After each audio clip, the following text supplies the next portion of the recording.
بسم اللہ الرحمن الرحیم۔ اسٹوری لائف کے معزز ناظرین کو السلام علیکم۔ لکھنؤ بازار میں ایک غریب درزی کی دکان تھی جو ہر جنازے کے لیے دکان بند کرتے تھے۔ لوگوں نے کہا کہ اس سے آپ کے کاروبار کا نقصان ہوگا۔ کہنے لگے کہ علماء سے سنا ہے کہ جو کسی مسلمان کے جنازے پر جاتا ہے کل اس کے جنازے پر بھی لوگوں کا ہجوم ہوگا۔ میں غریب ہوں، نہ زیادہ لوگ مجھے جانتے ہیں، تو میرے جنازے پر کون آئے گا؟ اس لیے ایک تو مسلمان کا حق سمجھ کر پڑھتا ہوں، اور دوسرا یہ کہ شاید اس سے ہی اللہ پاک راضی ہو جائے۔ اللہ پاک کی شان دیکھیں کہ 1902 میں مولانا عبدالحی لکھنوی صاحب کا انتقال ہوا۔ ریڈیو پر بتلایا گیا، اخبارات میں جنازے کی خبر آ گئی۔ جنازے کے وقت لاکھوں کا مجمع تھا، پھر بھی بہت سے لوگ ان کا جنازہ پڑھنے سے محروم رہ گئے تھے۔ جب جنازہ گاہ میں ان کا جنازہ ختم ہوا تو اسی وقت جنازہ گاہ میں ایک دوسرا جنازہ داخل ہوا اور اعلان ہوا، ایک اور عاجز مسلمان کا جنازہ بھی پڑھ کر جائے۔ دوسرا جنازہ اس درزی کا تھا۔ مولانا کے جنازے کے سب لوگ، بڑے بڑے علماء کرام، سب نے اس درزی کا جنازہ پڑھا، اور پہلے جنازے سے جو لوگ رہ گئے تھے وہ بھی اس میں شامل ہو گئے۔ اس غریب کا جنازہ تو مولانا صاحب کے جنازے سے بھی بہت بڑا نکلا۔ اللہ پاک نے اس درزی کی بات پوری کر کے اس کی لاج رکھ لی۔ سچ کہا ہے کہ اخلاص بہت بڑی نعمت ہے۔ حکایت اول۔ ایک دکاندار سے پوچھا گیا، کس طرح اس چھوٹی اور بند گلی میں اپنی روزی روٹی کما لیتے ہو؟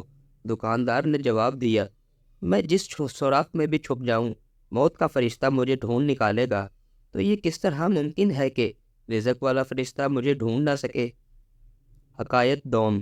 ایک نیک اخلاق و کردار کا حامل لیکن غریب لڑکا کسی کے گھر اس کی بیٹی کا رشتہ لینے گیا۔ بیٹی کا باپ بولا، تم غریب ہو اور میری بیٹی غربت اور تکالیف کو برداشت کرنے کی سخت نہیں رکھتی، اس لیے میں تمہیں اپنی بیٹی کا رشتہ نہیں دے سکتا۔ پھر ایک بد اخلاق و بد کردار لڑکا اسی لڑکی کا رشتہ لینے گیا تو اس کا باپ رشتہ دینے کے لیے راضی ہو گیا۔ اس نے اس کے بد اخلاق ہونے کے بارے میں کہا، یہ اللہ اس کو ہدایت دے گا انشاءاللہ۔ تو اس کی بیٹی نے کہا، بابا جان، کیا جو اللہ ہدایت دے سکتا ہے وہ رزق نہیں دے سکتا، یا ان دونوں خداؤں میں کوئی فرق ہے؟ حکایت سوم۔ حاتم تائی سے کسی نے پوچھا، تجھ سے زیادہ بھی کوئی سخی ہے؟ کہا، ہاں، وہ مرد جس کی 2 بھیڑیں تھی، ایک کو رات میرے لیے ذبح کیا تو میں نے اس کے جگر کے لذیذ ہونے کی تعریف کی، دوسرے دن اس نے صبح میرے لیے دوسری بھیڑ کو ذبح کیا اور میرے لیے کباب بنائے۔ پوچھا گیا، تو نے اس کے ساتھ کیا کیا؟ کہا کہ میں نے اس کو 500 بھیڑیں دی۔ تو کہا، آپ اس سے زیادہ سخی ہوئے؟ تو حاتم نے کہا، نہیں، اس کے پاس جو کچھ تھا اس نے مجھے دے دیا، جبکہ میں نے اپنے مال میں سے تھوڑا سا مال اس کو دیا۔ حکایت چہارم۔ ایک عارف سے پوچھا گیا، اللہ کو کیسے پایا؟ تو اس نے کہا، اللہ طاقت رکھتا ہے، وہ میری کلائی کو پکڑے، لیکن وہ ہمیشہ میرا ہاتھ پکڑ کر مجھے سیدھی راہ دکھا دیتا ہے۔ ہم اکثر رات کو موبائل استعمال کرتے کرتے اس کی بیٹری لو کر دیتے ہیں، پھر نیند کے زور میں چارجر لگانے کی بھی ہمت نہیں رہتی اور بند موبائل تکیے کے نیچے رکھ کر سو جاتے ہیں، اور پھر جب صبح اٹھ کر موبائل اٹھاتے ہیں تو افسوس کہ کاش رات کو موبائل چارج پر لگا دیا ہوتا تو اب تک بیٹری فل ہو چکی ہوتی۔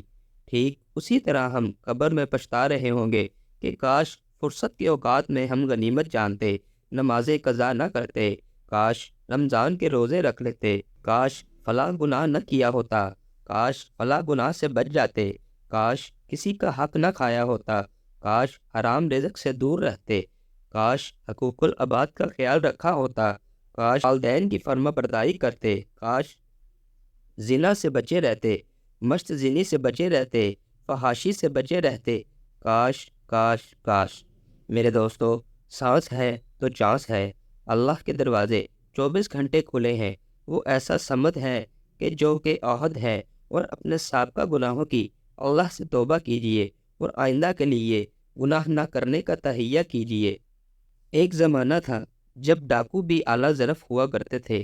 ایک مارننگ شو میں بیگم بلقیس اہدی سے سوال کیا گیا کہ اپنی زندگی کا کوئی دلچسپ واقعہ سنائے۔ بلقیس اہدی نے ہنستے ہوئے بتایا کہ ایک دفعہ وہ اور اہدی صاحب ایک پرائیویٹ کار پر سکھر جا رہے تھے۔ ایک شادی پر رات کا وقت تھا۔ اندرون سندھ سے گزرتے ہوئے ایک مقام پر کچھ ڈاکو راستے میں آ گئے اور ہماری گاڑی روڈ سے اتار کر کچے میں لے گئے۔ وہاں پہلے سے بھی کچھ گاڑیاں کھڑی تھی اور ڈاکو لوٹ مار میں مصروف تھے۔